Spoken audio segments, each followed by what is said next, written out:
It was a typical Tuesday morning at high school. It was summer, so everyone was wearing shorts. The hallways were buzzing with chatter and everyone just seemed laid back.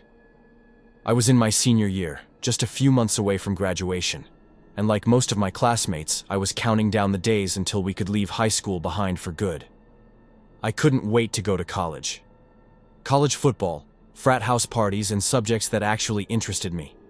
I was sitting in my history class, half listening to my teacher, Mr. Rogers, go on and on about the Civil War, when the intercom suddenly switched on. At first, I thought it was just another routine announcement, which happened almost daily, maybe a reminder about the upcoming pep rally, or a lost and found notice. But then the principal's voice came through, and something about her tone changed the mood of the entire class almost instantly. It was something along the lines of, "Attention, students and staff. This is not a drill. We are initiating a lockdown. Please follow all lockdown procedures immediately." After the announcement, the room went silent. We all looked to Mr. Roger, but we could tell he was just as baffled as we were. After a few seconds of just standing there, seemingly frozen, he quickly locked the classroom door. He pulled down the blinds on the windows and motioned for all of us to get down on the floor and huddle in the far corner of the room. My heart was pounding in my chest as I crouched behind a desk, trying to make myself as small as possible. I could hear the muffled sounds of other classrooms doing the same. Doors slamming, chairs scraping against the floor, and the faint hum of whispered conversations. A girl from our class asked Mr. Rogers what the hell is going on, but Mr. Rogers instantly shushed her and told her to stay quiet in a low but firm voice. We sat there in silence for at least 30 minutes, waiting for some kind of update. My mind raced with possibilities. Was it a shooter? A bomb threat? A disgruntled student? I had watched enough movies to know what these lockdowns usually mean. I tried to push the thoughts away, but they kept creeping back in. Then, from somewhere down the hallway, we heard a loud crash. It sounded like a door being kicked open, followed by heavy footsteps. Panic started spreading through the classroom like wildfire. Someone let out a small whimper, and Mr. Rogers shot them a warning look, gesturing once again to everyone to stay silent. All we could hear now were footsteps in the hallway. They were growing louder, meaning the person was moving closer towards us. I could hear the sound of someone, or something, dragging against the walls, like they were searching for something. My stomach churned as I imagined a masked figure with a gun, methodically checking each classroom for victims. I closed my eyes and tried to steady my breathing, but it was no use. My heart was racing so fast, I thought it might burst out of my chest. And then, just as suddenly as it had started, the noise stopped. The hallway fell silent again. For a moment, I dared to hope that whatever or whoever it was had moved on. But then, a new sound broke the silence. The sound of someone trying to open our classroom door. At first, the doorknob rattled violently, followed by a series of banging once the person learned that the door was locked. We could hear the person on the other side grunting as they tried to force their way in. Mr. Rogers moved away from the door. I assumed this was because he feared that the intruder might start shooting. The person started shouting. It was a man with a thick southern accent. He demanded that we open the door, telling us that he knew we were in there, that we didn't want to know what would happen if we wouldn't. No one moved. No one even breathed. We all just sat there, frozen in fear, as the person on the other side of the door continued to yell and pound against it. I looked towards the windows and thought about the possibility of jumping. But we were on the 3rd floor. After what felt like an hour of pure torture, the pounding stopped. We heard the footsteps retreating down the hallway, and the voice faded into the distance. I let out a shaky breath, but I didn't dare move. Was he coming back? We simply didn't know. Another 5 minutes passed until the intercom crackled again. "Attention, students and staff. The lockdown has been lifted. Please remain in your classrooms until further instructions are given." The relief in the room was huge. My fellow classmates started to cry and hug each other. Some of the guys laughed nervously, trying to play it cool. After some time, the police knocked on our door and told us it was safe. That was when I knew that we made it. It wasn't until much later that we learned the full story. a man had entered the school through a side door that had been left open by a janitor. He was armed with a knife and had been looking for his ex-girlfriend, who worked in the school office. When he couldn't find her, he started wandering the hallways, searching for anyone who might know where she was. Thankfully, the police arrived before he could hurt anyone. But the mental damage had already been done. The school was closed for the rest of the week as they investigated the incident and tightened security measures. Apparently, cameras were installed in every hallway, and all exterior doors were fitted with alarms to prevent anyone from entering without authorization. But no amount of security could erase the memory of that day. The fear, the uncertainty, the feeling of being trapped with no way out.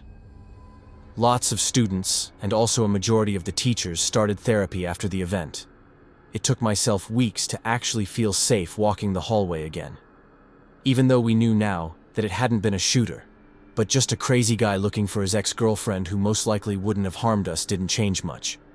The experience alone was something I never thought I would have to witness. From what I heard, the man wasn't caught that day. He managed to skip the scene just before the police arrived. A search party was launched, but apparently without any success. To this day, none of us know the end of the story. Apparently the school thought it was best if we just don't talk about it anymore.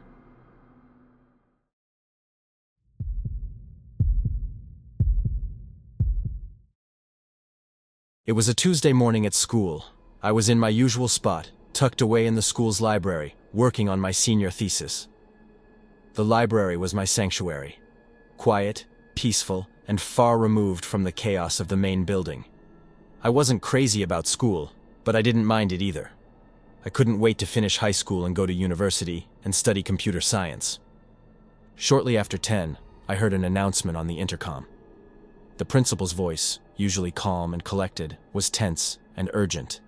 He told us that we were going into lockdown with immediate effect.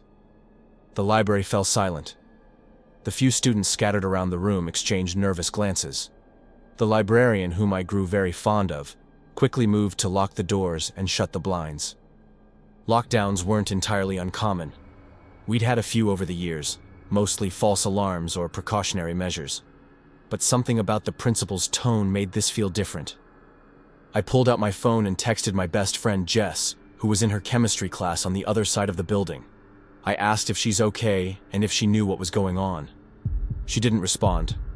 I tried to stay calm, but my mind was racing. Was there an intruder? A shooter? The possibilities were endless, and none of them were good. Minutes passed like hours. The library was eerily quiet, save for the occasional creak of the old building settling. The librarian had turned off the lights, plunging us into near darkness. I crouched behind one of the bookshelves, my back pressed against the cold wall. I nearly jumped out of my skin when my phone buzzed in my hands. It was a text from Jess, and it read, "Someone's in the building.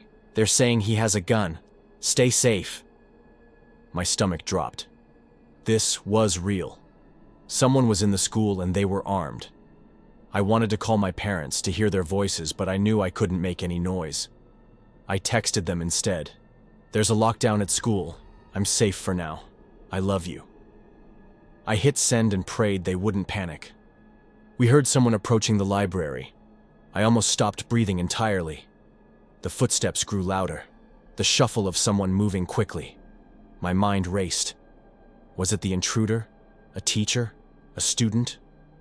I held my breath, praying they would pass by. The footsteps stopped right outside the library door. The doorknob rattled. For a moment there was silence. Then, the footsteps moved away, fading down the hallway. I let out a shaky breath, my body trembling with relief. But the fear didn't go away. The intruder was still in the building, and we were trapped. Time dragged on. The library remained silent, the tension rising. I kept checking my phone, hoping for updates, but there was nothing. No news, no all-clear signal. Just silence. Then, a loud crash echoed through the library, followed by the sound of shattering glass. I nearly screamed, clapping a hand over my mouth to stifle the sound. Someone had broken through one of the library's windows. I could hear them moving inside, their footsteps heavy and deliberate. I peeked around the edge of the bookshelf. In the dim light, I could make out a man, dressed in dark clothing. He was holding something in his hand. A gun. I ducked back behind the shelf, my mind racing. What should I do? Should I run? Hide? Fight? The man was moving closer, his footsteps slow and deliberate. I could hear him muttering to himself, though I couldn't make out the words. Then, I heard the librarian's voice, calm but firm. "You need to leave. This is a school. These are children." The man laughed, a cold, hollow sound that sent chills down my spine. I grabbed the heaviest book I could find. A thick, hardcover dictionary that probably hadn't been opened since it was added to the library. The footsteps stopped. Then I heard a scuffle, the sound of someone struggling. The librarian cried out, and I heard a loud thud. Had he hurt her? I couldn't just sit there. I had to do something. I peeked around the shelf again. The man was standing over our librarian, who was lying on the floor, unmoving. He turned, his eyes scanning the room. I ducked back behind the shelf. I couldn't tell if he had seen me or not. I could hear him moving closer, his footsteps slow and deliberate. I gripped the dictionary tighter, ready to strike. Just as he rounded the corner of the shelf, the library doors burst open. A loud voice boomed through the room. "Police! Drop your weapon!"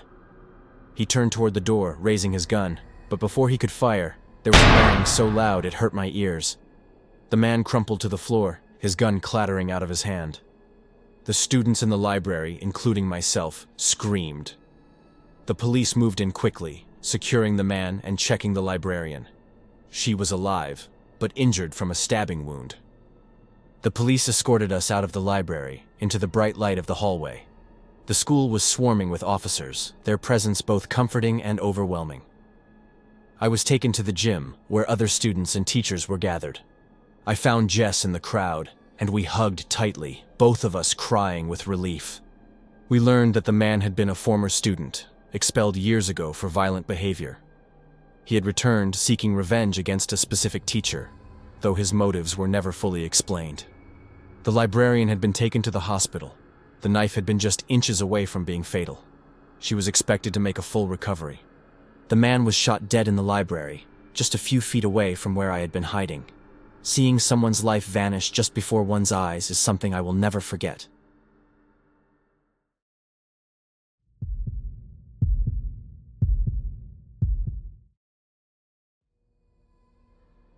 My name is Thomas, and this is my lockdown story. I was a second-year life science student at my local university. I was in the lab with 4 other students to perform an experiment for a project. We were having a good time when suddenly the intercom kicked in and a lockdown was announced. It was just the 4 of us in this huge lab room, and none of us had ever experienced a lockdown before. The instruction that was given over the intercom was to lock the room, hide, and stay quiet. One of my colleagues went and locked the room, while we looked around the room for a good place to take cover. The lab room had a little supply room connected to it. It only had 1 door and no windows, so we decided to hide there. We got in, locked that door as well, and sat on the floor. After a few minutes of silence, we began chatting to each other, and all in all, didn't take the situation very seriously. One of the guys even decided to sneak back out into the lab room to get his laptop so he can continue writing up the results from our experiments. All in all, it must have been about 20 minutes into the lockdown when we heard noises coming from somewhere in the building. It was the sound of people screaming at the top of their lungs. Suddenly, a huge bang. The room fell silent, and we all looked at each other, all of us fully aware that we just heard a gunshot go off in the building we were in. There was no more chatting by now. The supply room turned dead silent. I checked once again that the door was locked, and then sat down in the far corner of the room with the others. We could still hear screaming somewhere in the distance, but it was too faint to understand what was being said. We kept checking our phones for anything on the news or on social media. One girl decided to call 911. She reported a gunshot at the university, but the operator told her that they're aware of the situation and units are on the way. We should make sure to stay safe by hiding and being quiet. We heard another gunshot go off. It was impossible to tell how close it was, but if I had to guess, I would say it was at least 5 classrooms away from us. We started whispering all kinds of different theories as to what was going on. Unfortunately, the supply room we were in didn't have any windows, so we couldn't even see if anything was happening outside the building. At one stage, we heard footsteps, somebody running down the hallway and coming towards us. I prayed that they wouldn't try to get into the lab. Luckily, the footsteps went right past us. I would say we were probably in lockdown for at least 2 hours by now. Then, the intercom switched back on and announced that the lockdown was over. We had to stay in the rooms and the police would come and escort us out. By the time they got to our lab room, another 30 minutes had passed easily. There were 4 cops that escorted us out, fully kitted out in riot gear as if hell was about to break loose. While walking down the hallway, we asked them what had happened. They said they couldn't tell us right now, but that we would get all the information as soon as possible. When we exited the university, there were probably around 20 police cars and vans parked in front of the building. In the distance behind some tape, I could see journalists and TV crews with cameras flashing. We were told to go home, the university was closed for the day, and we would receive further information by mail later today. Sometime in the evening, we got an email from the board. 3 armed men had entered the university looking for money in the cafeteria. When they didn't find anything there, they burst into the closest classroom and demanded the wallets from everyone. Some of the students in the room tried to resist, which led to the 2 warning shots being fired. In the process of the robbery, one of the victims made a run for it and escaped. Those must have been the footsteps we had heard. The thugs made a run for it just before the police arrived. Apparently, one of the students used Find My Phone to locate their stolen device. Thanks to this, the police were able to arrest them shortly after. Most of the students and the professor who was giving a lecture in that specific classroom required therapy to get over the incident. But luckily, no one was harmed physically. Myself and my group got out of the incident without a scratch. But man, I hope I never have to experience something like that again.